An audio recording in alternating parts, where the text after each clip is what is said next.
place. Yeah.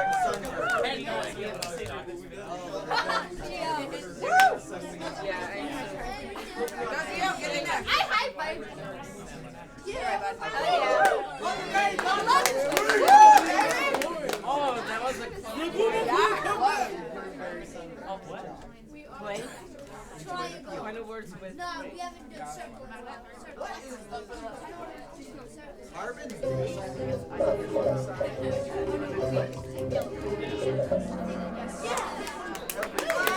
Second place. We blew. I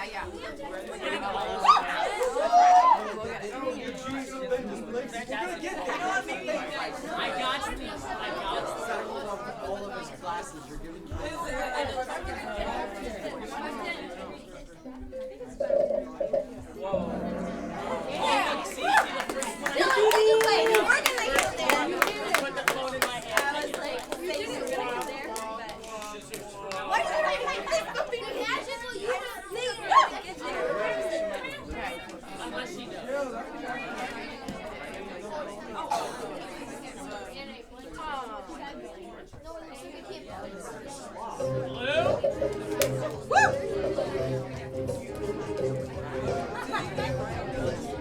I'm changing my content. I'm changing your content. No! Why? We're 16 points behind! Who is team A? Darn it! That's not true.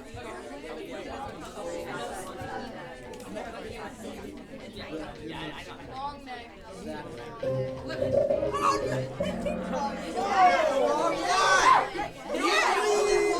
I meant to hit you. I don't have a chance. Do not.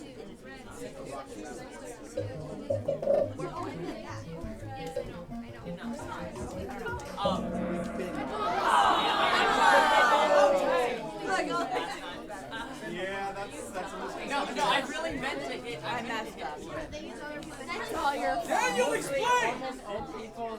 Remember the earlier question about how good carbon dating how- is over 3,000 years back? It How sucks! do you spell it? Yeah, so why would they use it on dinosaurs that think are really Because years they're old? secular! They don't have the love of God in their hearts! No, if a secular scientist thinks dinosaurs are millions of years old, they're not going to bring across it only works 3,000 years. This is a trick question!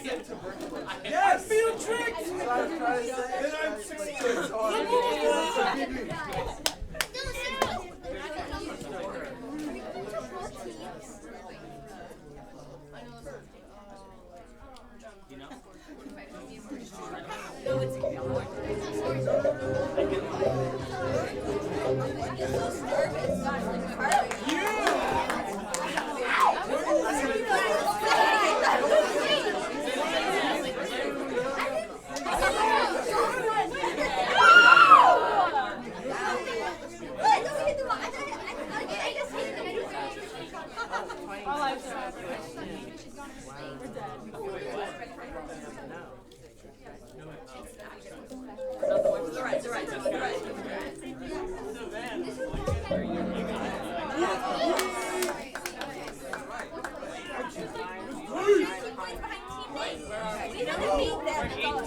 We got the first question.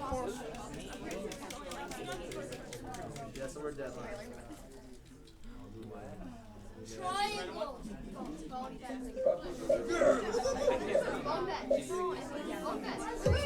See if my magical skills are like this. Wait, there's obviously more than 8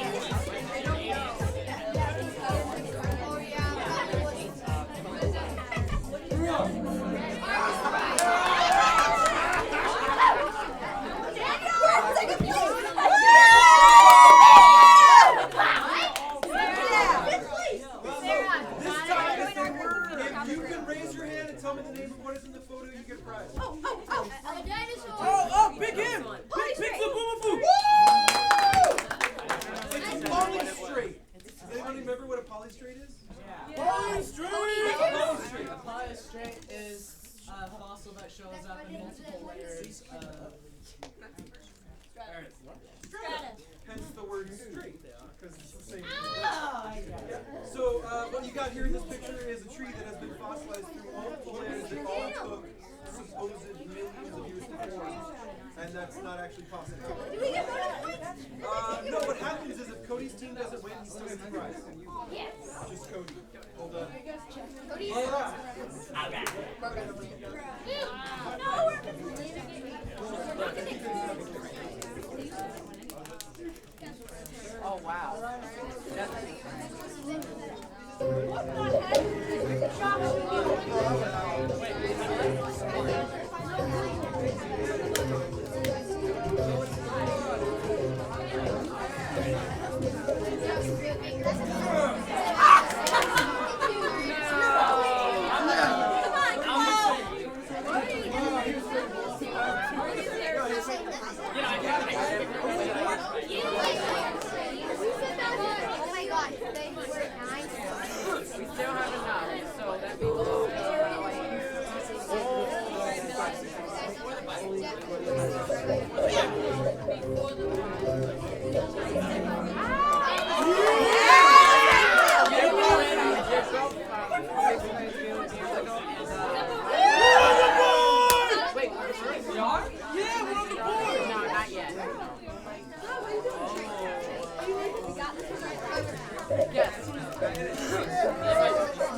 Star Wars again. I'm sorry. I need Carbonite that you said.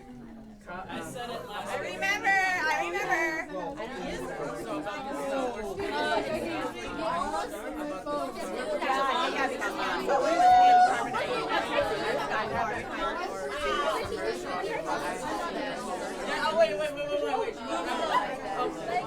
It's Jewish! It's Jewish! I was hoping you would be like.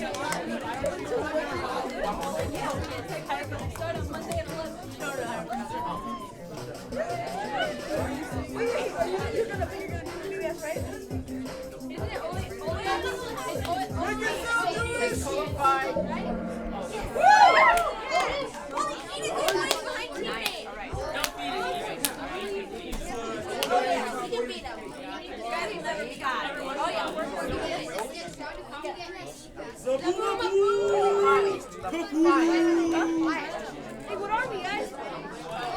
Yo, Chloe and Chico.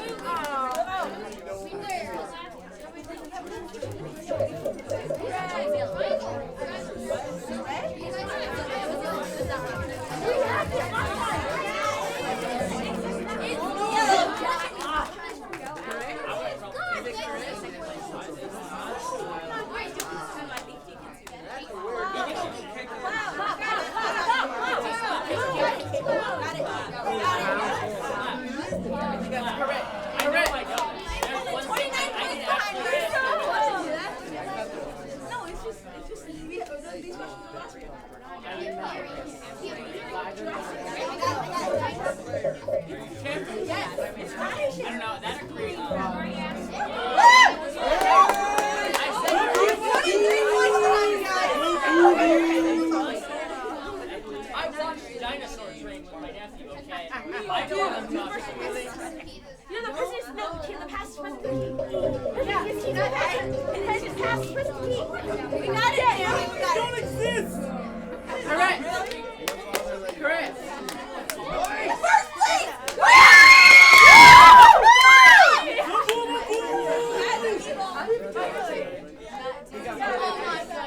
Oh, there it is.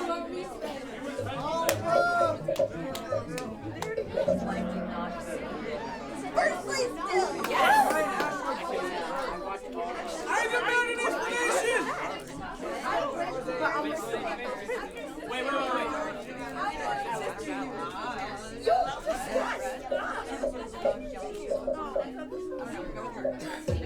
It's Just following whatever she says. Music. Yeah, let's go. First place. First place. Yeah.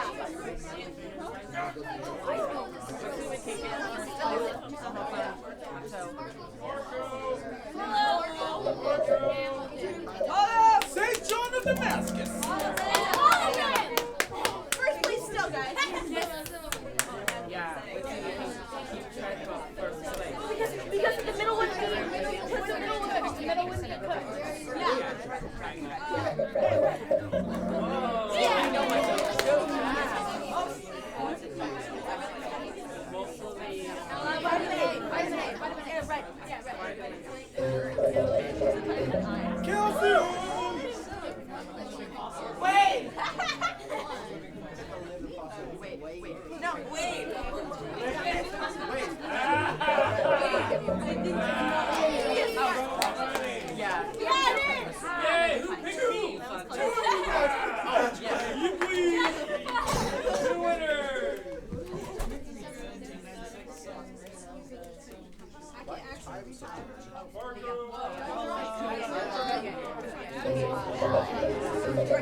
George Kirby. Excuse me, mademoiselle. Excuse me, will not speak.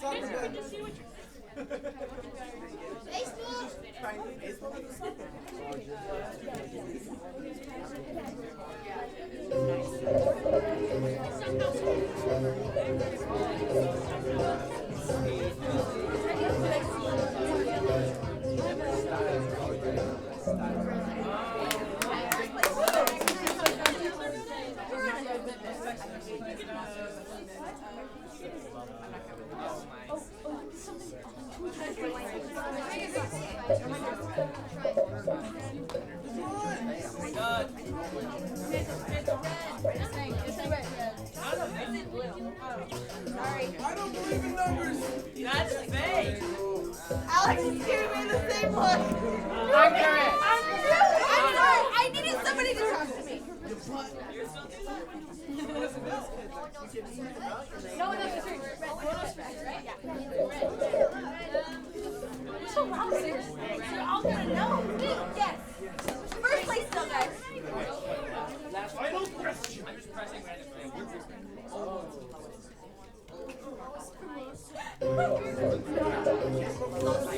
Shows how the flood. You can bury them in alphabetical order. We're still.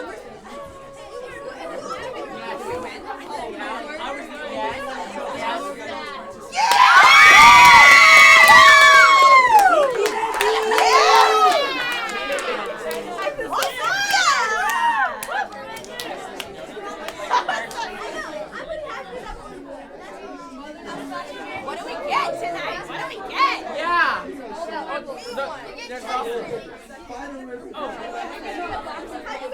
Jen! Jen!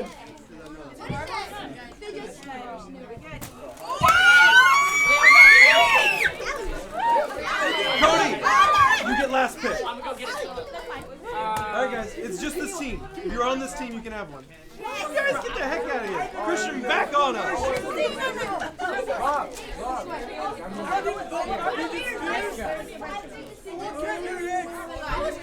If you guys were on the G's, back up. You don't get one. Wait, you guys were on the G's back up. For this team? You ain't on this team.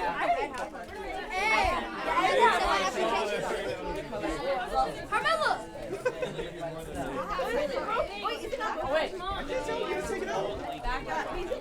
Alright guys, whatever doesn't amount to one each, you can give on back to me and Cody can pick one. Yeah, I like Wait, you're leaving the G's? You leave the G. Alright, so everyone got one from the G's? We're on the G's? Come back up. Okay. Everyone on the G's get one? Yes? Yes? Okay, well, that's clear. More solid. Now you get a pick. Black it is.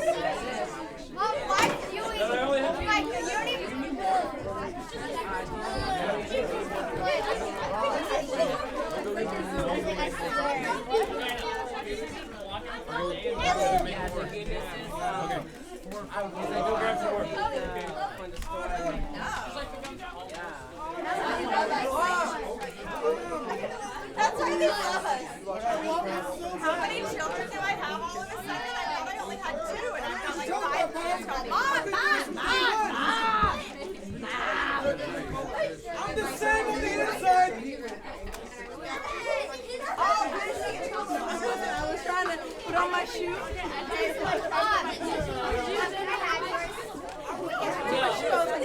You got on my second one. Let the fire eat me. This is probably Back off.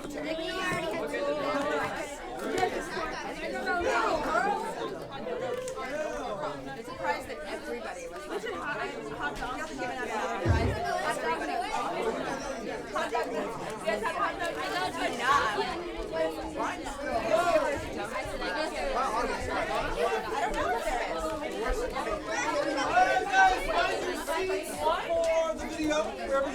sit there.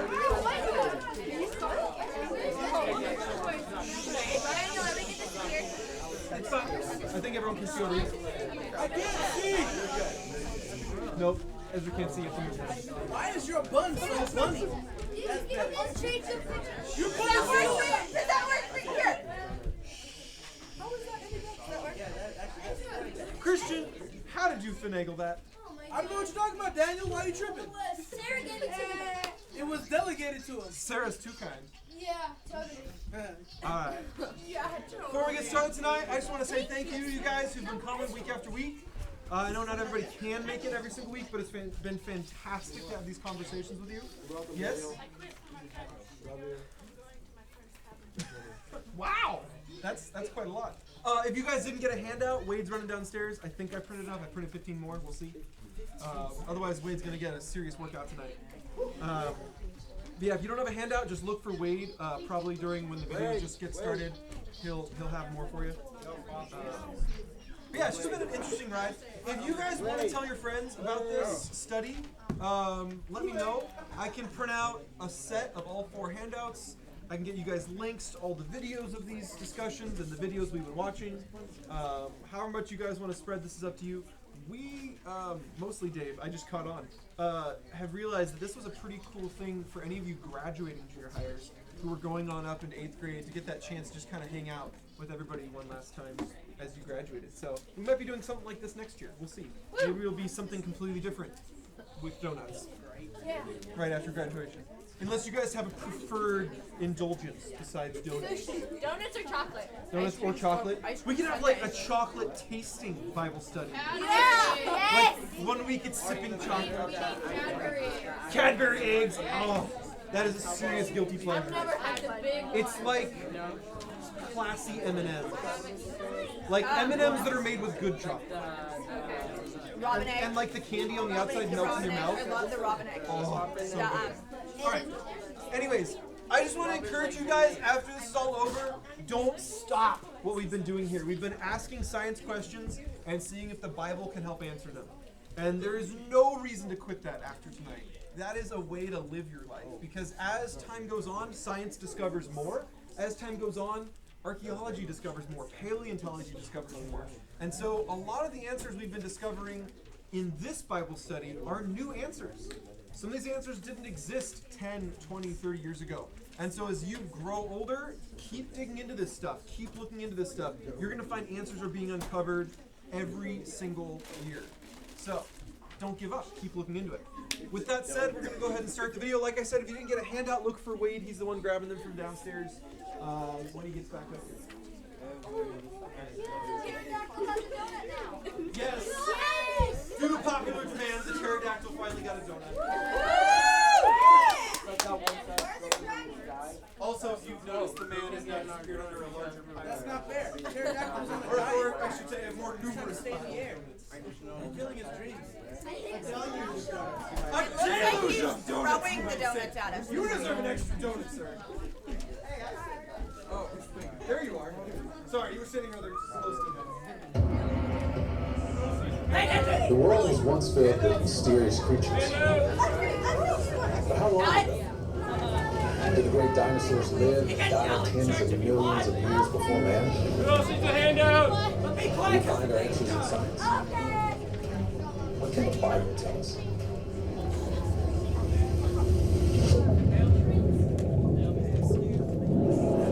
In this series, we'll look to both science and the Bible to help bring dinosaurs back to life and to find answers to the questions they have left us. Uncovering the truth about dinosaurs. The hard truth. You can't handle the truth! What if you only gave me like 2 quarters? I don't want the whole truth, just a little bit.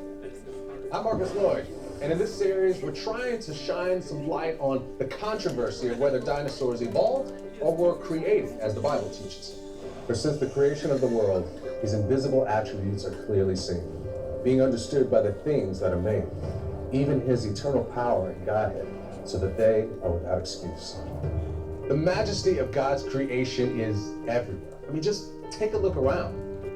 The The evidence for a master designer, a creator, is right in front of our eyes. Some scientists try to understand how the world works, not just to get an increase in knowledge, but to know God better. The 16th century philosopher Sir Francis Bacon is often called the father of the scientific method, which is the search for knowledge through observation and experimentation. Now, he wrote that there are two books laid before us to prevent our falling into error. First, the volume of the scriptures, which reveal the will of God. Then the volume of the creatures, which express his power. Today, creation scientists have the same goal: to understand the unseen. And to do that, they use the scientific method. Not only is the scientific method founded on biblical creation, but as a matter of historical fact, most of the founding fathers of science were Christians and, in fact, biblical creationists. In fact, the scientific method itself stems from Christian thinking.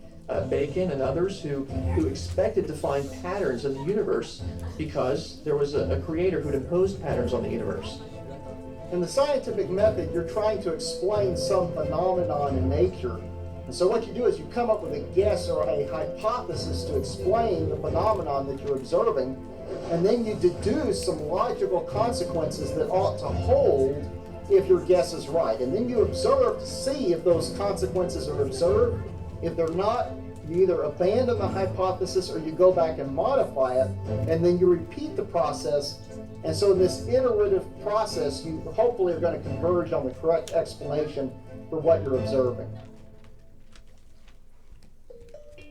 To understand how God upholds the universe is to understand something about the mind of God. And that's a wonderful, wonderful thing. Kepler, for example, said that doing astronomy was like thinking God's thoughts after him. And I think that's a wonderful sentiment. And so I would encourage anyone watching this who is wondering, can I really be a scientist and also embrace the Christian worldview? I would say in order to be consistent, you must. It's the Christian worldview that makes science possible. Open my eyes, that I may see wondrous things from your law. Do secular scientists truly view the world with open eyes? What exactly do they believe? And how does it affect their perceptions? Evolutionary theory says our planet is billions of years old. Its hypothesis is that life evolves from simple organisms to complex forms over long periods. Single-cell organisms evolve into marine invertebrates that become fish, that become amphibians and reptiles and dinosaurs, then birds and mammals, and finally, humans. You have to assume a starting point. You may assume great age. And so many of the methods are built in the assumption of millions and millions of years, and therefore they give millions and millions of years for an answer. But the ages themselves are not part of the rocks. The rocks themselves do not show either evolution or an age. It's all been inferred by the uniformitarian secular geologists who are trying to push God out of the picture. Just as creation scientists approach science from a biblical standpoint, secular scientists believe that nature has the power to create. See, all of this, they say, everything around us came into being from some initial accident. Through repeated trial and error as nature gradually perfected the world around us. It's kind of a depressing thought. Evolutionists believe that we came into being by chance, we live without purpose, and we die without meaning. But if you take the Bible literally, you find hope. And you realize that God has a purpose for it. So which was it? Did we evolve? Or was everything created? The problem for evolution is that the fossils don't show evolution. If evolution were true, there ought to be thousands upon thousands of these transitional forms where one kind of animal is morphing into another kind, and we just don't see that. They have what they claim are a handful of transitional forms, but they can't even agree among themselves whether or not those are true intermediates between one kind of animal and another. What we're finding more and more is, both in geology and in biology, we're finding that evolution does not provide a satisfactory explanation for the data that we see. It seems to me clear that we are not the product of evolution, and we have not been here for millions of years. One characteristic of the fossil record of dinosaurs, which is nicely explained by the flood, is the abrupt appearance of communities. If we start low in the fossil record in the stack of rocks, and we work our way up looking for dinosaurs, let's say, we won't find them in the oldest rocks. There's a certain point, though, where we run into the dinosaurs for the first time. When we do, we don't just run into one type of dinosaur, we run into a variety of dinosaurs. But not just dinosaurs, we have the entire ecosystem, as if there was a whole living community of dinosaurs and the things that lived with them. It was apparently picked up and carried and dumped, again, spread across continents. And what you find when you look at that is we find the community suddenly appearing, a whole bunch of them. No transition from anything below them. No previous dinosaurs that look similar to it that might have given rise to them. And the sudden appearance of them can be explained in the fossil record by a flood. Well, when it comes to using the fossils to date the sedimentary rock units, we have to keep in mind that there are two competing worldviews.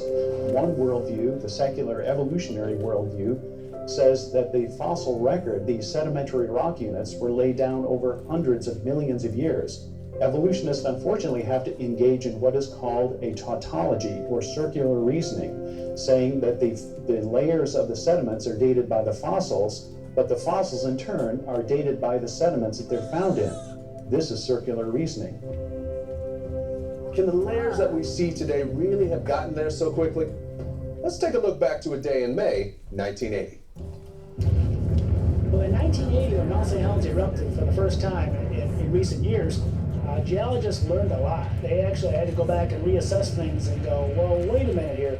We thought it took thousands of years to get a few feet of sediment, and we're now seeing overnight, within a day or a week, we're seeing tens of feet of sediment being deposited. So Mount St. Helens really kind of changed the thinking of even the secular geologists, where now they recognize catastrophic events actually are the cause of much of the rock record we see. And that fits perfectly with the creation geologists who believe the global flood left most of the sediments we see, most of the fossils we see, exactly what we've been saying all along as catastrophists. The flood is that catastrophe that gives us that global record of all these animals, all simultaneously at the same time all around the world.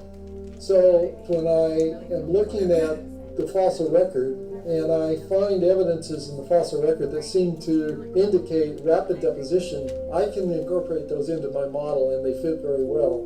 And a secular scientist would have to either discount them or ignore them or come up with some fanciful explanation to bring them in. So Mount St. Helens showed that an enormous amount of geological work can be done in a very short time. And we also saw a lot of geological activity after the initial eruption. For instance, because of the debris and the mud from the initial eruption, you had this mud flow that carved out a miniature Grand Canyon within a single day. So based on the training that an evolutionist received, if you were to blindfold him, spin him around, and put him in that canyon, based on his uniformitarian assumptions, he would assume that canyon required many years to form, but instead it was formed in a single day. And so this is relevant because it shows us that you can get these layers to form very rapidly. You don't need millions of years. Secular scientists tell us that birds are descendants of dinosaurs. But there are flaws with that theory. I'll let the experts explain. Part of this evolutionary story asserts that dinosaurs evolved into birds. But there are indications in the fossils that this story doesn't add up. For example, we have fully formed birds found buried right alongside dinosaurs. Well, when it comes to the supposed evolution of birds from dinosaurs, I'm always thinking about, for example, the heavy-tailed theropod dinosaurs that evolutionists say birds came from, evolving into the tiny bee hummingbird of Cuba, which can successfully make its nest in a hollowed-out golf ball. The bee hummingbird of Cuba, evolving from a heavy-tailed theropod dinosaur, I just can't buy it from a zoological perspective. You know, dinosaurs are used more than just about any other topic to really inundate people with evolutionary thinking. And that's a shame, because when you understand the truth about dinosaurs, it confirms the biblical worldview. But evolutionists, what they do is they take these wonderful creatures that the Lord made for our enjoyment and for our fascination, and they attach a story to these things. And people often will swallow the story without thinking, you know, wait a minute, is there really evidence for that story that dinosaurs lived millions of years ago and they had this nature and some of them turned into birds and so on? Well, no, that story should be rejected. It's not based in fact, it's not based in evidence. The Christian worldview can account for dinosaurs. We can make sense of that. We can make sense of the fact that they lived at the same time as people and so on. And it matters because people are being turned away from the Christian worldview because of these false ideas about dinosaurs. We can use the truth about dinosaurs to show people that the Bible really is true from the very beginning. Dinosaurs are a wonderful and exciting way to do that.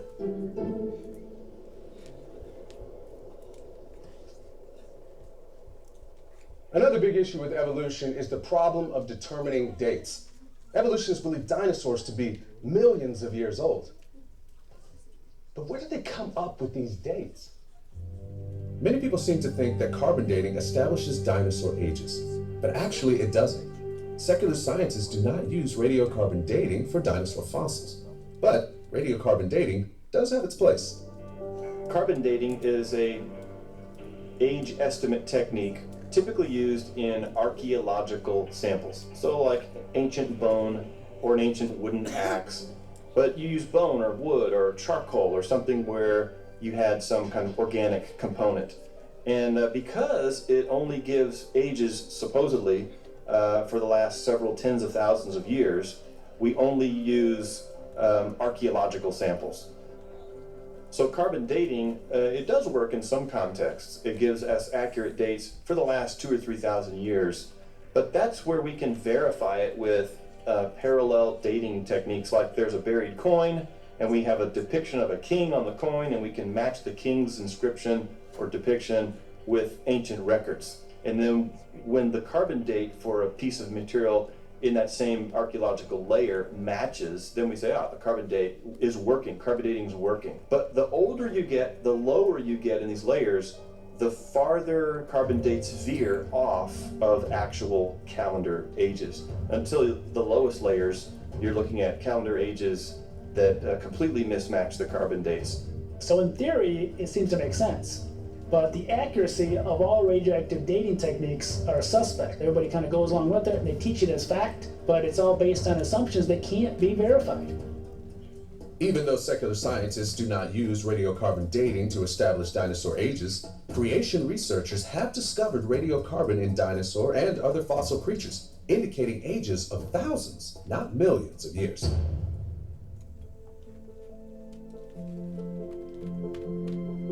If dinosaurs were around today, we could dissect one and see what's inside.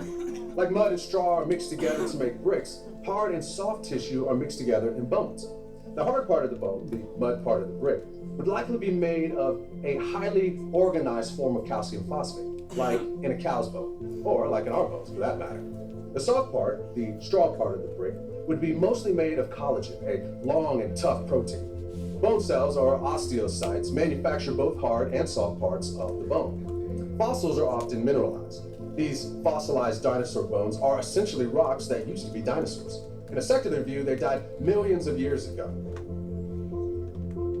But here's the story of a lab accident and a broken T-Rex leg bone that gave up some amazing secrets. Starting in 2005, the paleontological community was really rocked by a discovery made by Mary Schweitzer and her colleagues, who had been excavating a Tyrannosaurus rex fossil in Montana, in the Hell Creek Formation. When Schweitzer took the bones back to her lab in North Carolina, her assistant was dissolving some of the minerals away, but accidentally left it overnight. And when he came back, the bones were completely dissolved away. But instead of there being nothing left, which is what was expected, there were still some structures left inside that weren't mineral structures. They looked like the veins and the arteries of what was inside the bone. But that didn't seem to make any sense because the bone is supposed to be 70 million years, 68 million years old for the Tyrannosaurus rex, and yet it had these materials in it. And it should have been all gone. It should be all turned into nitrogen. We also have proteins, original proteins from these animals. A protein has a finite life. These proteins and DNA and other biomolecules that we are finding in these bones cannot possibly, by any methods that we can apply today, survive for millions of years. So Schweitzer has faced a lot of criticism from that, but Schweitzer came back and went back to the lab. They used independent labs, 3 of them, and kept going after this and looking at everything. And what they discovered was not only in the T-Rex were there blood vessels and probable blood cells, but there were also cells that produce the bone itself. So when we find these molecules, and they're being found more and more commonly associated with dinosaur bones and other kinds of fossil remains, this is an indication that the radiometric dating methods are not giving us actual time, they're giving us something else. This is a great bit of evidence that points towards a young Earth, that these fossils are not millions of years old, but were buried only a few thousands of years ago, catastrophically during Noah's flood. The discovery of soft tissues in dinosaur fossils sparked a revolution in paleontology.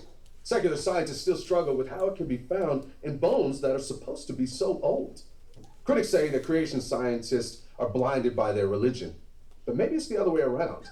In Ephesians 4:17 through 18, the Bible says, "You should not walk as the unbelievers walk, in the futility of their mind, having their understanding darkened, being alienated from the life of God, because of the ignorance that is in them, because of the blindness of their heart." Could it be that evolutionists don't want to let God in the conversation? That they refuse to allow a divine foot in the door, as biologist Richard C. Lewin said? Are they worried that it might start, well, a flood? Can you imagine what would happen to 150 years of evolutionary theory if scientists took a second look at the biblical perspective? Bible scoffers should be worried. As we've seen over and over again, science confirms the accuracy of the Bible. Part of this evolutionary story asserts that dinosaurs evolved into birds, but there are indications in the fossils that this story doesn't add up. Based on his uniformitarian assumptions, he would assume that canyon required many years to form, but instead it was formed in a single day. This is a great bit of evidence that points towards a young Earth, that these fossils are not millions of years old, but were buried only a few thousands of years ago, catastrophically during Noah's flood. We see flood sediments pushed way up into these mountains. Tremendous upheaval was going on in the earth. As a matter of fact, when we looked at the fossil record, we find that dinosaurs have always been dinosaurs. So what you're looking at are layers of rock that correspond to pages in a book. Read each page, starting at the bottom, moving to the top. You're reading through time, reading about the history of the earth through time.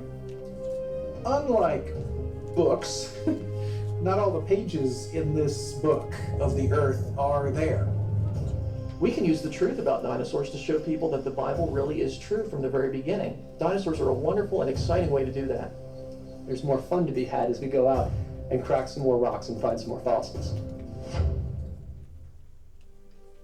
So we began this series talking about dinosaurs and what the fossil record tells us about these fascinating creatures. We describe the fossil record as a book with missing pages. We can learn from it, but there are still mysteries to be uncovered.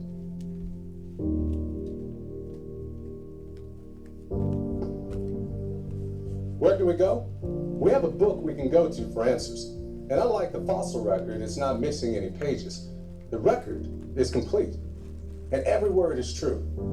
As the Bible says in Psalm 119, 160, the entirety of your word is truth, and every one of your righteous judgments endures forever. We can trust God's word in matters of faith, matters of history, matters of science. We can understand how science uncovers the truth about dinosaurs and confirms the accuracy of the Bible. In Colossians 1:16, the Bible tells us, "For by him all things were created, that are in heaven and that are on earth, visible and invisible. All things were created through him and for him." We can trust the Bible from beginning to end because it was written by the very one who created the dinosaurs, the planet they roamed, and the humans who walked the earth at the very same time.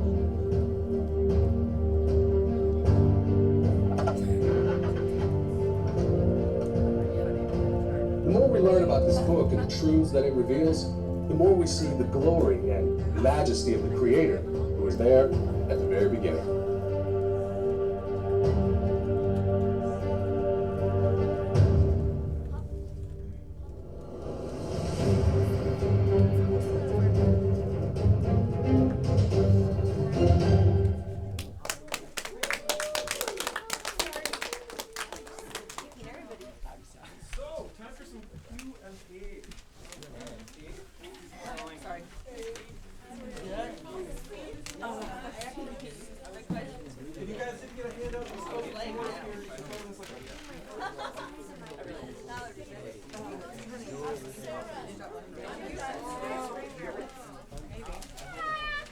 Judging my leftovers, this is the biggest one I've ever had.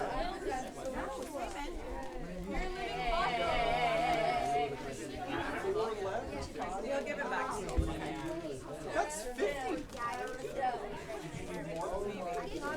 Hey, I'm not gonna make you guys take one, but for sake of a head count, can you raise your hand if you don't have one of these? I won't make you take one. I'm just curious how many people don't have one. How many people do not have one of these? Just for sake of head count. 1, 2, 2.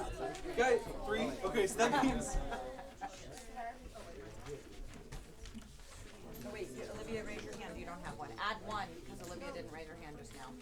Oh. Sorry. Whatever you're doing, add one. That's 54 people. There's a whole lot of 54? us.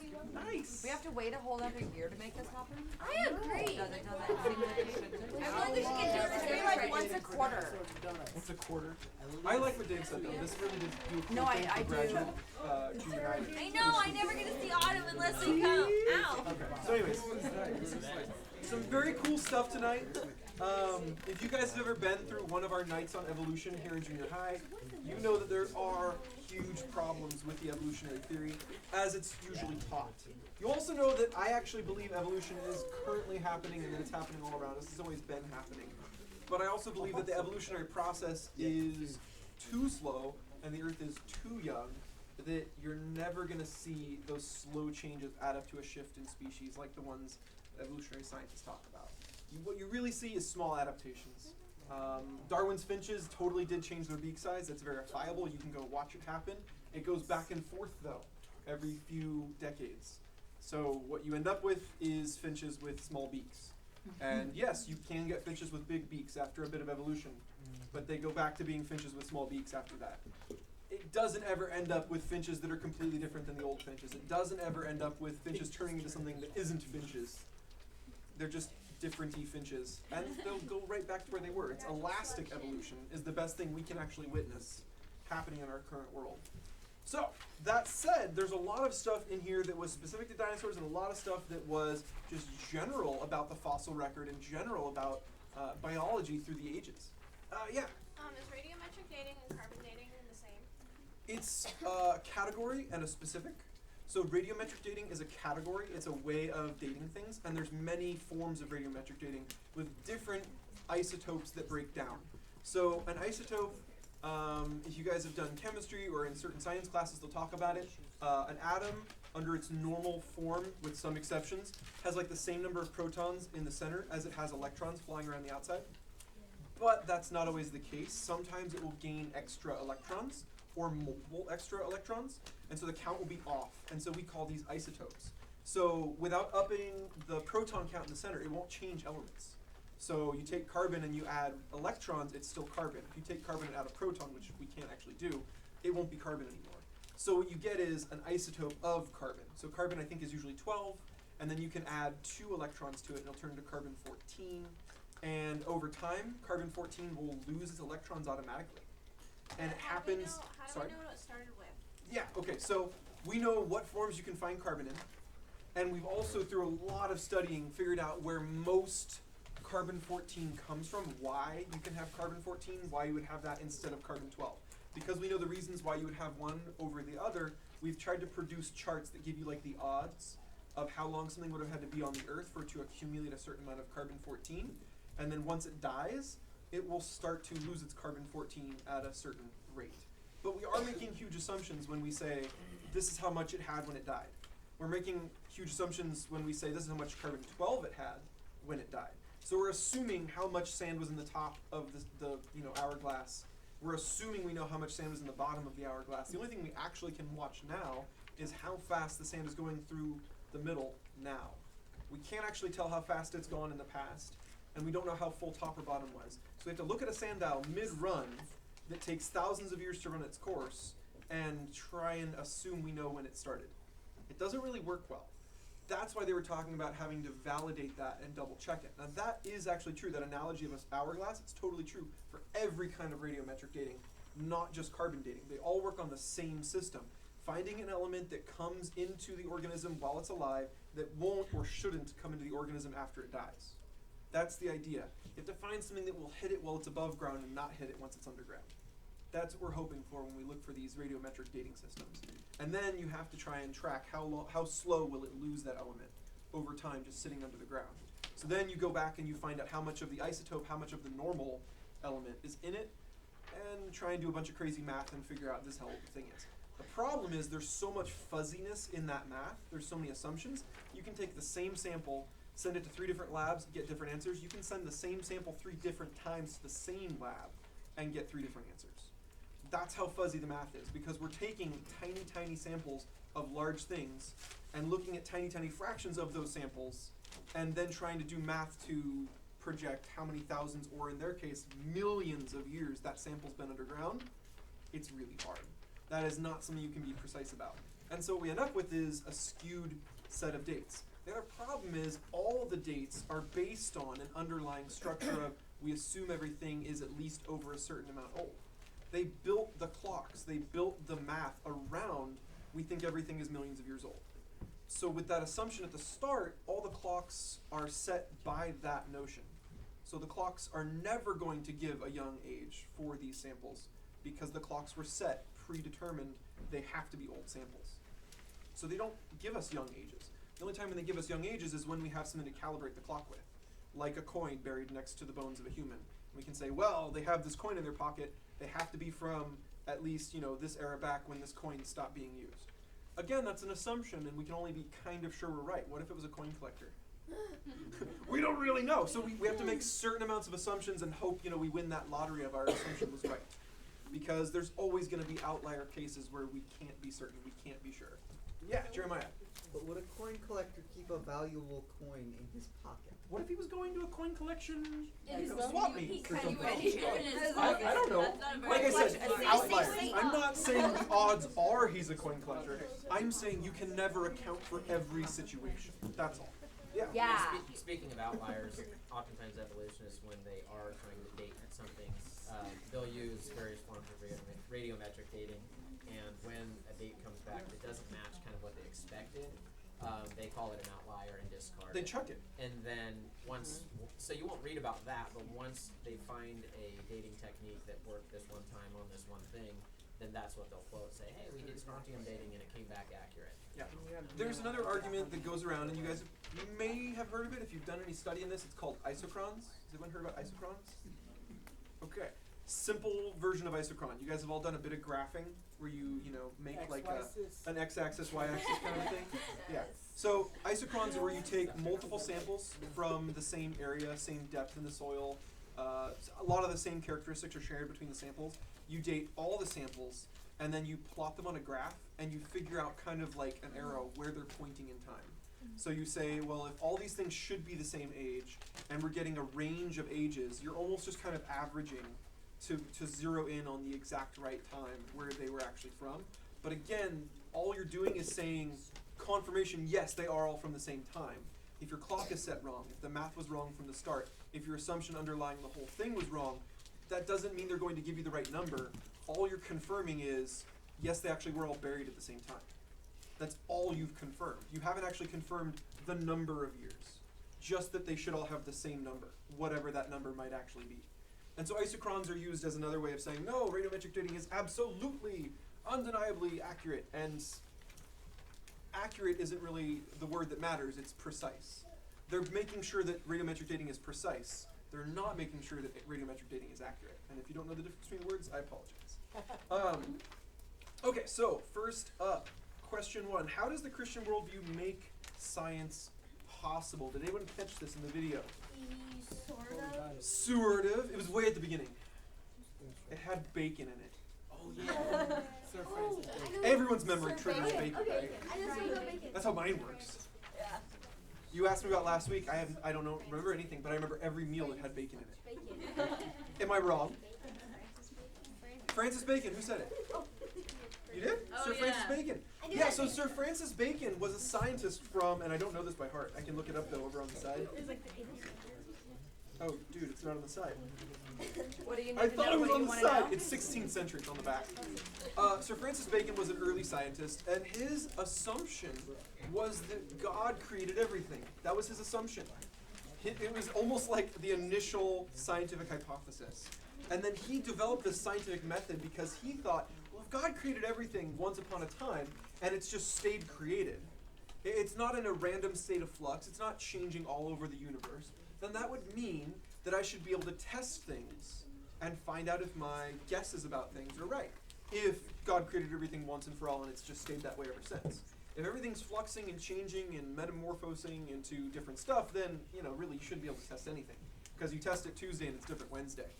And you really don't know anything for certain. So he was saying, if you go through life and you see things recurring over and over, you can make a theory, I think this is maybe why this is happening, then develop a test and say, well, if that is the reason, then this should be true, and then go make some observations and see if your test comes true or not. And if it's true, then probably your theory is true. And if it's not true, your test didn't work, then probably your theory is false. So he invented this whole notion based on the original assumption God created everything once and for all. So the scientific method itself owes itself to that way that Sir Francis Bacon was thinking things in a Christian mindset, that God created everything once and for all, that it's not just all a slow evolution. If everything was slowly evolving, then technically everything should be changing. Slowly, but constantly. And so assuming things about the past should almost not work if you only know things about the present, because it changed to get this way in an evolutionary mindset. So then you really can't know anything about the past, because you came from somewhere you weren't. Pretty tricky, but that was how Sir Francis Bacon looked at it. Number 2, how can the truth about dinosaurs show people that the Bible is true from the very beginning? How do dinosaurs fall in line with the Bible? Might be a different way to ask that question. Yeah?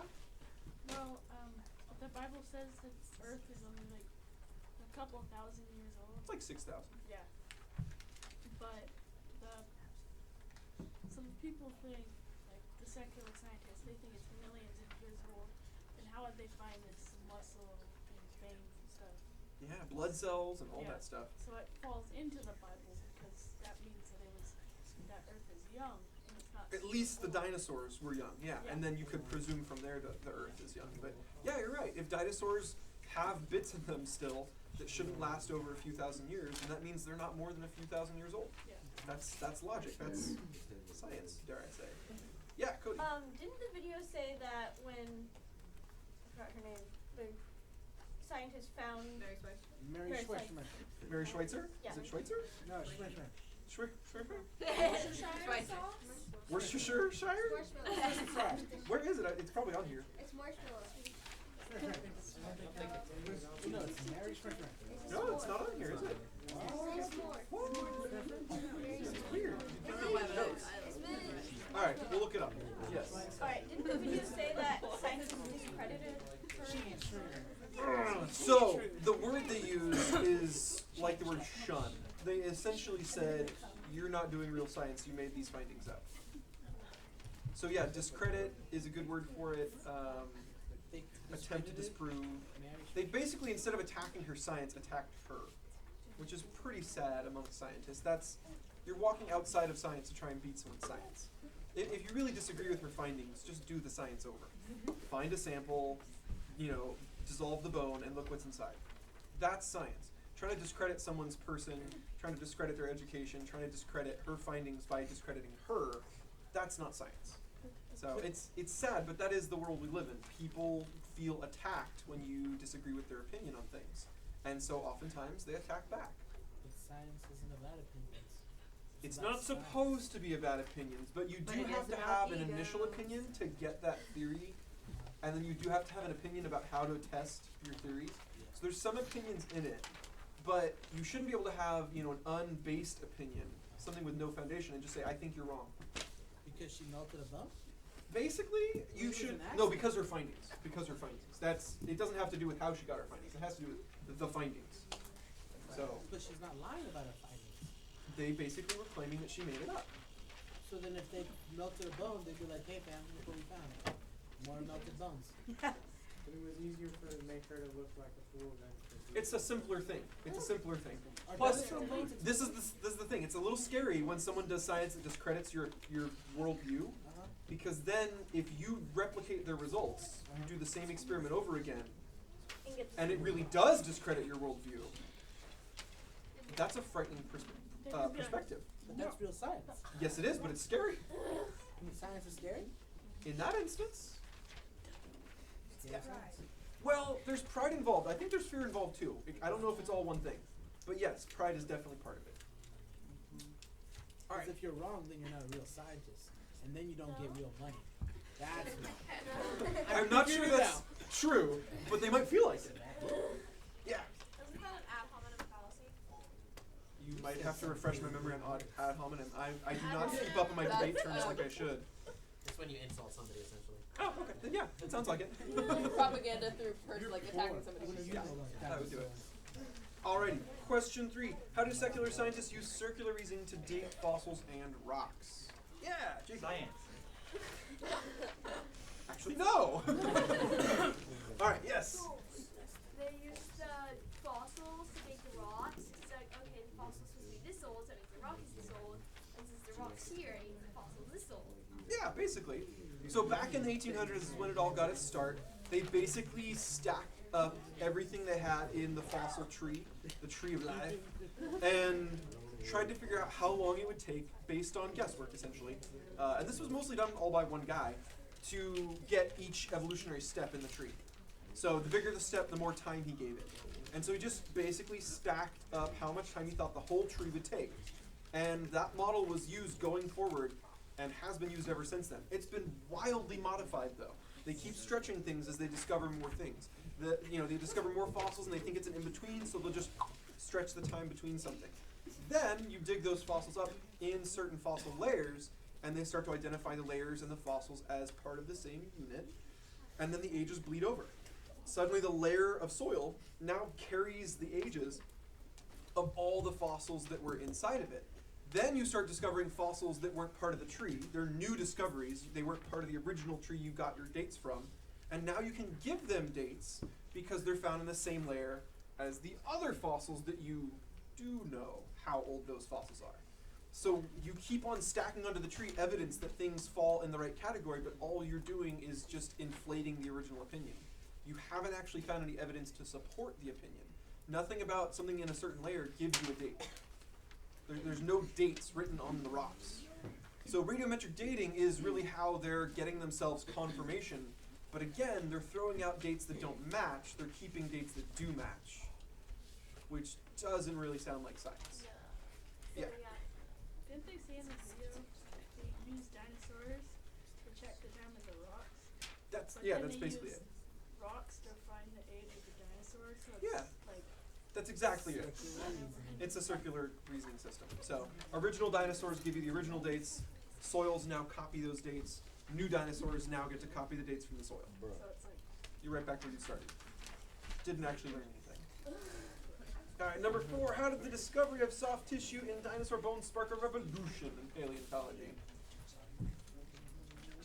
This was only slightly covered, as much as they covered the original story. The what happened from then wasn't really well discussed. Yeah? I think it was like, didn't they think that it wasn't as old as they thought it was? They also just, because of that, they didn't think it was possible to find soft tissues, so they never looked for them. That's a weird thought, So they really. never, be careful, don't leave that in overnight. Exactly, and now this has actually done the opposite of what you might think. They might get more scared and be more guarded about their fossils, but more and more scientists are actually cutting into their fossils. Not melting them most of the time, because then you don't have a fossil when you're done. But if you cut into it and you take a sample, you can still present the fossil kind of glued back together with some stints and things that running, not stints, that's the wrong word, like struts and rods, restructuring the original fossil to make it look like you didn't cut into it. They're taking core samples now out of fossils they would never have before thought we should take a core sample out of. And so now paleontologists all over the planet are actually doing this, and some fossils don't have them because of the way they were buried. It's not really possible, and other fossils do. And so now we're finding more and more instances of this, to the point now, since 2005, we're up over 100 finds of soft tissue in dinosaur fossils. Because more and more paleontologists are willing to walk outside the box they've been handed, the box they've been taught to think inside of, and just say, well, let's see. Let's see what we find inside these fossils. Yeah. My guess is total guess, but is that if there's too many more of this going on over the years, is that the evolutionary community will, instead of going, wow, we were wrong, they're going to say, well, it looks like it does last longer. You know, something to that effect. So this is not new. I have a graphic somewhere in my files that I used for evolution night like 2 or 3 years ago, and it traces all the things that were found to disprove evolution on a timeline, and then the adaptations of the evolutionary theory on the timeline as well. And it just goes kind of like red, blue, red, blue, red, blue, red, blue, red, blue. And it started back in the early 1900s, and it's just been going on ever since. And the timeline isn't even current, so it doesn't even have some of this stuff.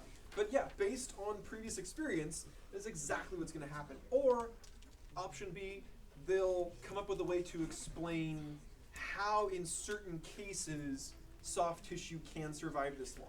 They'll come up with some research that says this is the answer. Yeah. Going back to the rocks. Sure. Did they have any information from the moon, the rocks from the moon? Or age? When they created the layers and how old they thought they were? Or just, yeah, how old they were. No, because the layers were originally instituted with dates on them in the 1800s. We hadn't been to the moon yet. So. But they couldn't tell the age of the rock from the moon that they got back? Oh, sorry, I misunderstood the question. My apologies. So yeah, they did do radiometric dating to try and figure out how old the moon rocks were. But again, what we're talking about is a system that's been shown to not work most of the time. But were they coinciding with the Earth, or were they kind of way... Oh, I see what you're getting at. So again, I'm not sure if that question is answerable, because what we're talking about is a rock from one place where most of the rocks are all the exact same kind of rock, and then the rocks from Earth where we have all these different kinds that give us tons of different dates. So whether the moon matches dates with Earth is not a yes-no question. It's like, which layer of Earth would it match with best? That's really the answer, and I don't know it off the top of my head. So we would have to check and see. I'm sorry. I'm not all knowing. Well, yeah, we could look and see what the proposed age of moon rocks are. I'm sure that that's a posted, Wikipedia or NASA factoid. We probably have it somewhere listed on the internet. Anyone who's got their phone still out there in Teacherland, Leaderland, could probably just Google that real fast. Autumn's on the case. So yeah, then we could check which soil layer they say is that same age. We could figure out how old they think the rock is. All right. Proposed age of moon rocks? Yeah, sure, that should work. Question 5. What can the truth about dinosaurs teach us about God and His Word? Okay. Yes? That the Bible and the dinosaur theory do match up, so that the Bible is more likely. Nice. Yeah, honestly, I would have a problem being a Christian if there was no science to suggest how the Bible and dinosaurs link together. It would be a little weird of God to just bury a whole bunch of fossils and not talk about it in the Bible. That'd just be too strange. But if they're fossils just like every other fossil, if they're animals like every other animal, if they got buried and fossilized like every other animal and human got buried and fossilized, then the Bible's still believable. The Bible still makes sense. But if dinosaurs were completely outside the realm of explanation for the Bible, that's a problem for me. Because I don't think there's hundreds and thousands of scientists all over the planet colluding in some giant conspiracy theory lasting multiple generations to try and discredit the Bible. I really don't think that that's an adequate explanation. And so I would have serious problems trusting in the Bible if the Bible didn't have a way to explain dinosaurs. So it's actually really cool that scientists now prove dinosaurs are explained by the Bible. Yeah? Two things here. One, if it takes that many people to disprove the Bible, like, they should just think it's true. They should probably give up. Just give up and be like, well, it's true. And then the That's a good other point. thing is that God does talk about dinosaurs, like also the water thing, Leviathan. Yeah. And dinosaur, dragon, water. Behemoth and Leviathan both. Yeah, Behemoth too, which is like the soil power. Exactly. And again, don't forget, like, one of the reasons why that is, I don't want to say laughed at, because I'm sure there's plenty of respectful atheists too. The reason that's generally not thought of as a real piece of evidence is because that instance where God's quoting about those dinosaurs was during the age of humanity, and evolutionists believe there's no overlap between the dinosaurs and humanity. They believe dinosaurs lived and died all before humans got on the planet. And so for God to point at something and say, see, Job, look at that, that is unbelievable for any, evolutionary scientist who even would like to believe in God. So they would, just say it was... The book has to be made up, essentially. That's their viewpoint on it, because God is pointing at an animal and showing it to Job like Job knows what he's talking about. So for Job to know about dinosaurs, to them, is a laughable idea. Because in their minds, animals like dinosaurs and other prehistoric animals did not overlap with humans in any way. So they just look at that and go, no, that can't be. That's fantasy. It's fiction. That's how they look at the book. Yeah, Dave.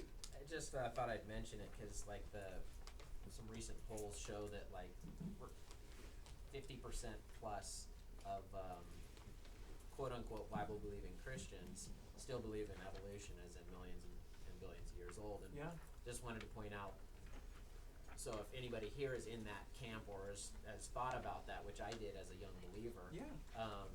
I did too. Yeah, absolutely. And was that, there's just some things straight biblically that don't match up. We covered the science, I think, in the video real well, but just biblically, Adam and Eve cannot be real people if evolution is as they say. The genealogies in Scripture just have to, just point to that as a... Essentially, it would all be made up and just random numbers. They just stuck random numbers in there. And the other thing, too, is if you take if you're a Christian and you take the evolutionary perspective, the creation days don't match up either, and so you've got, plants. And then there would just be flat out lies. The Bible says there was no death prior to Adam and Eve sinning. And if there's millions and millions of years of evolution, that would mean all of those organisms didn't die. So they wouldn't be fossils. So that's just a flat out lie if evolution's true. If evolution's true, then when the Bible says there's no death until sin entered the world, then boom, that is a lie. And that's in the Old and the New Testament. It would discredit both. So believing in the Bible and believing in evolution is easy, and yet it's incompatible. It's easy because then we get to say, I believe everything school teaches me, I believe everything scientists are saying, I believe everything the world has to offer, and I believe everything God has to offer. But what we're really doing is we're kind of covering up parts of the Bible, and we're saying, I don't want to believe that. I don't want to believe that. Yeah. I think there's a gray line in between. Yeah. Believe in man to believe in God. I think you perfectly described me in 6th and 7th grade. I wanted to be that gray line so badly. I wanted to be able to study science, to be a scientist, to be an engineer, and just agree with everything every scientist said, and also love God and follow Him. And it took me a while to figure out these two things don't match up. If I believe things that God says are not true, then the way God looks at it is I've basically turned against Him and I've pretended that I haven't. I've pretended. And when that hit me, it was too much. I couldn't pretend that I was following God and not really follow God. I couldn't do it. And so that's where I started to turn and realize if I don't figure out how scientists who say God is wrong are in fact wrong, then I should stop following God. Because I shouldn't be conflicted. I shouldn't have two worldviews in my head at the same time. I'm never going to know what decisions to make. I'm never going to know who's right, who's wrong. I'm never going to know what path I should take. Because I'm holding on to two different ways of thinking at the same time. And Jesus actually says you can't. Eventually you will pick a favorite. And maybe you won't even admit it to yourself, but you will. You'll pick a favorite. That's the truth. Yeah. Okay, so you're saying if you, because I do know some Christians who believe, in evolution, Yeah. But you're saying, those people, they're not going to go to heaven? Ooh. Oh, he said that? Different question. I didn't mention anything about that. See, that's why. I knew that. I was just making sure. Because I got you. So when God talks about Christianity in the Bible, He talks largely about the life after you become a Christian, and a little bit about becoming a Christian. Yeah. There's way more in the New Testament about living out your life following God than there is about finding Christ in the first place, finding salvation in the first place. But the Bible's also very clear on the fact that when you become a Christian, you are now saved. Got it. Permanent. End of discussion till the end of time. You are saved from hell, from the punishment for your sins. Yeah. However, it also talks about that if you are a Christian who doesn't follow God with everything, it will have natural consequences. natural consequences. Your life here will not be in step with him. So a lot of the blessings he has saved for you, a lot of the things he wants to give you, you're just literally walking away from. It's not like he's going, oh, I don't like you, I'm not going to give you anything. It's literally like he's putting them in your path and then you're walking around them. That's literally what's going on. And then likewise, he says that when you do things for him, in that following him with your whole life kind of life, he's storing up even more blessings for you in heaven, more rewards for you in heaven. And again, you're not going to have those stored up if you're walking away from him during this life. So it's not that you're not going to go to heaven. Yeah. It's that he has greatness that he wants to give you, and you're flat out going away from it. So it's not like the worst thing that could happen, but it's still really bad. It's still really bad. You're missing out on really good stuff. Okay. So, yeah. I just it's kind of off topic a little bit, but so did I think that Job was written like before or after Noah's flood? Oh, good question. Okay. So if you go through the Bible timeline, Job doesn't announce, I wrote this book in this year. Like, it doesn't do that. But what we know about Job's culture, what we know archaeologically about where we find copies of Job, how old those copies are, the general idea we can get about when it was written, where it was written, all that stuff, would be he would have been contemporary with Abraham. And that's really interesting because Abraham didn't write any of the books of the Bible. The only other books in the Bible that are close to that old are written by Moses. Moses is actually told by God about all the things that happened pre-Moses. So Moses writes all the stuff from Genesis, from creation, all the way down to Moses himself. So he covers all that ancient stuff. What that means is Job would actually be the oldest book in the entire Bible. What's cool about that is that Job then could never have read any books of the Bible. And Job goes on to mention things about heaven, things about hell, things about creation that he couldn't have read from Genesis. So that would show how much knowledge had been passed down, word of mouth style, or in other books that didn't survive the ages. And so Job actually knew all this stuff that we only know by reading Job or reading other books in the Bible, and he just knew it. That's pretty cool to think about. And so yeah, his book, probably the oldest written work in the Bible. Genesis gets further back in time, but that's only because God's telling Moses, here, write this. This is how this part happened. Here's what happened this day when this guy did this thing. None of that was written down while it was happening as far as we know. Because Moses, as far as we know, is that author. So some pretty cool stuff there from the book of Job. But yeah, Job would have been post-flood, pre-Moses. Likely in that Abraham period. If you want to get into the details of that, I can pull up our study on Job and you can go through it with me and look at the details of the book. I don't have it all memorized though. I just have studied it in the past. All right. Any other random questions? I have moon rock times. I can ask? Yeah, go. Okay. Slightly off from dinosaurs, but did God ever give us like technology? Because did God ever? It feels like secular scientists make it sound like there was the Stone Ages, which was like 10,000 years, and then we figured out how to use metal, and then we figured out how to make guns. And the way I see it, like Egypt was using bronze and metallurgy, which is technically advanced technology. Metallurgy. There we go. And that was when Moses was around, and that was super long ago, like around 5,000. So it would have been after the flood, but yeah, it's thousands of years ago. Yeah. So like, how did we get that fast? Like, we're not that smart. Okay. I'm not sure I fully understand the question. I kind of was following you. Yeah. Well, it feels like myself. I'm super smart. I'm talking about the advancement of humankind through the years seems quite advanced in the Bible sense, in the Bible timeline. Okay. Whereas the secular timeline, it gives us more time to get that smart. Time to evolve. Gotcha. Okay. That's actually a really good question. My counterpoint to that would be we don't actually have examples in the fossil record of humans who were stupid. Bye. That's my counterpoint to that. When you dig up the oldest human remains, you find them with handmade jewelry, you find them with makeup, you find them being able to make boats, you find them having religion, worshiping gods, both false and real. You find them with everything we have from modern mankind, minus, electricity and stuff like that. But we don't find fossils of quote-unquote cavemen who don't have any technology. Our oldest cavemen have technology. And so, really, I don't have a great answer for you, like, how did people get so smart, other than they were smart. because that's what we've dug up and we found. They were smart.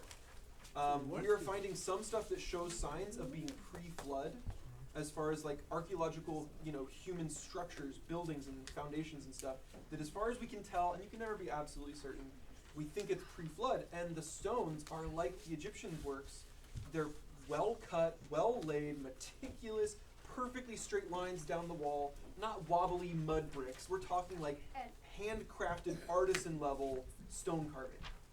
And it's pre-flood. And so the oldest stuff we can find, yeah, they were crazy smart. This is the way I explain it as best I can, and I don't know if it's an adequate explanation. If the Bible is absolutely correct, people were living close to 1,000 years before they died.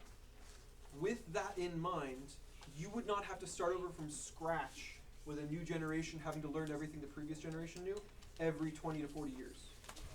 That gives us a So head start. my guess is the accelerated pace of discovery would be along the order of difference in lifespan. So as we can live to like the oldest people are right above 100 right now, they were living right under 1,000. So it's not exactly 10 times, it's closer to like 9 times longer to live in your life. The accelerated pace of discovery would be somewhere around 9 times faster. That makes sense. I don't know if that's adequate. I don't know if that really puts everyone's mind at ease. But I wasn't alive back then. God doesn't talk a lot about technology. It's not really his heart and soul. It's not really what he cares about. So we're not going to find a lot in the Bible that really explains that. But that's the best way I can look at it for now. Yeah. Two more things. Okay. So, doesn't the Bible say that like angels taught us how to make like swords and metal things and stuff? No. There are extra biblical books, books that aren't part of our current Bible that people are like, yeah, that should be part of the Bible. It's written by a prophet of God, I'm sure of it. And we don't really have any way to know. In all those cases, we don't have copies ancient enough to prove they're written by the people who claim to have written them. Does that make sense? Like the book starts with I, so-and-so wrote this. And we don't have anything that's old enough to actually put it at that time period where they would have been alive. One of those big ones is the book of Enoch. And there's actually 3 copies of the book, not 3 copies, that's not true. There's many copies of the book of Enoch. There's 3 versions of the book of Enoch. They're not even close to each other. They're all completely different. And they all claim to be written by Enoch. None of them have been found in old enough versions to actually have been written by Enoch. So maybe one of them was, I don't know. But which of the 3? How do you tell? And in one of them, yes, Enoch does mention that angels came down, and that's the reason they turned against God, is actually because they just were gosh darn golly gee nice angels who wanted to help the humans out. And they taught us how to write words, they taught us about music, they taught us about metallurgy. But that's all in a book we don't have any historical backing for. The only evidence we have that the book of Enoch was written by Enoch is that the book of Enoch says it was written by Enoch. We don't have any historical evidence to back that claim up. And there is time and time again, line after line, verse after verse, where the book disagrees with things the Bible says. Just over and over and over and over again. So putting it in the Bible would be ludicrous, because you'd basically be saying, okay, let's take the Bible that has no fallacies in it, no contradictions that can't be explained well just by language and translational errors, and then let's just make it discreditable. Like, let's dump all this stuff that has constant mess-ups in it. And I just don't think that makes any sense. Plus, like I said, most of the copies we have are post-Jesus and claim to be pre-Noah. That doesn't make any sense. That just is ludicrous. If there's no other random questions, there's some more on the sheet. Just 2 more. Does anybody have a favorite episode if you guys came to more than one of the 4 studies? What was your favorite? First episode. You like the first one best? Anybody else? Yeah. Last episode for 2 reasons. I was having a hard time kind of, grasping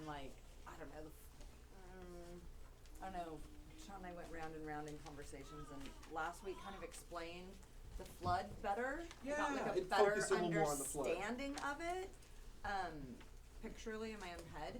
But then I also really like the guy there that's throwing donuts at us this time when he was like, deluge! And he was very excited. He was so like a giddy little child. really like that episode because That's fantastic. of that, so. Right on. Yeah. I liked this one because Mount St. Helens went boom, and when that happened, ash came down onto our house. We were hundreds of miles away, and it was like 3 days later.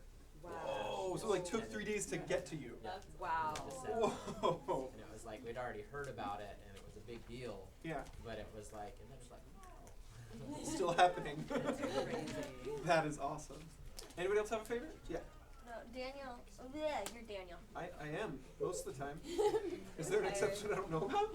So, my uncle, as I would say, has ashes from Mount St. Helens. He lives in Idaho, and he got him in his backyard. That's And really cool. my grandma uses it for VBS when they learn about volcanoes. So they can pull out Mount St. So Helens ashes. I had it in my hand. It That was is so cool. That's awesome. I hope they never run out. That's just too awesome.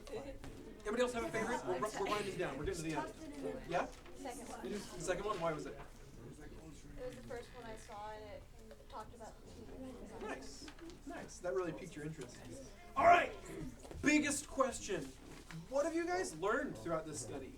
Just give me like one thing. Because if you really gave me an exhaustive list, it might take a while. What's one thing you learned? I learned of like the Bible verses of like Leviathan and like Behemoth or something. Yeah, never forget. And of Job, God goes through all of his cool parts of creation that he's impressed with, that he was proud of. Like that's a pretty cool list. Yeah, I never knew. I was surprised. And of Job, sweet stuff. Yeah, what'd you learn? So, like before this, I believed in God, but I hadn't like read the Bible. I read like certain parts of it. Little pieces. Yeah. So I didn't know that it was only like 6,000. I always thought it was like millions years old. That the Bible just included all the millions. Yeah. Oh. That's really cool. That's a big deal. Yeah. The behemoth will try. Nice. What else have you guys learned? Nothing? Oh.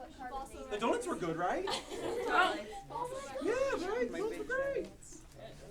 Alright. The Kahoot prizes were pretty Was anybody surprised by anything? Did anything just like hit them and go, what? What? There's a stegosaurus in the lake. Could have played on the flood, 'cause I was like, Oh, okay. Like a little flood, part of the earth. yeah, I always thought that. Oh, you mean the ark? Yeah, the art. Oh, okay. Like half of the church. Yeah. The whole thing. I mean, more so, and like twice this church. Yeah. Yeah. My surprise kids Sure. about how the Leviathan is yet it can hide in a lotus plant. Yeah, that's pretty weird. Anybody else have any surprises? Dragons don't breathe fire. Probably don't. Probably. Lies and deceit. I truly believe that they were out there too. That It's unlikely. They live on Mount Everest. That's why so few have seen it. Yep. With the Monsters Inc. got it wrong. You go I through was right! a portal to Everest, you don't see Yeti, you see dragons. With Yetis. Riding on the dragons. Yes. With Yetis. I should Photoshop that out. That'd be cool. Just like All right. eating ice cones. With that, I think it's about time to pray and get out of here. I love you guys. If you have more questions, as always, please stick around and ask them. But let's pray before we go. Lord, just bless us as we continue to study and try and figure things out. We know that you've told us if we seek truth and if we seek you, we will not be disappointed. That we will find you and we will find the truth in you and in your word. So help us, Lord. That's what we want. That's what we crave. Help us to have a strong desire to look under every rock, to look under every book cover and figure out what the truth is. To do our homework, to do our research, and to not just live our lives as ignorant Christians. It's so much easier to be ignorant and to not try to learn these things, Lord, but you have rewards for us, and I know it's going to help us in evangelizing, in reaching people with your gospel. So, Lord, I just ask that you would do that. You would give us a stronger passion to bring your gospel to people, that you would give us more courage, knowing that science isn't an easy way out for someone to discredit your word.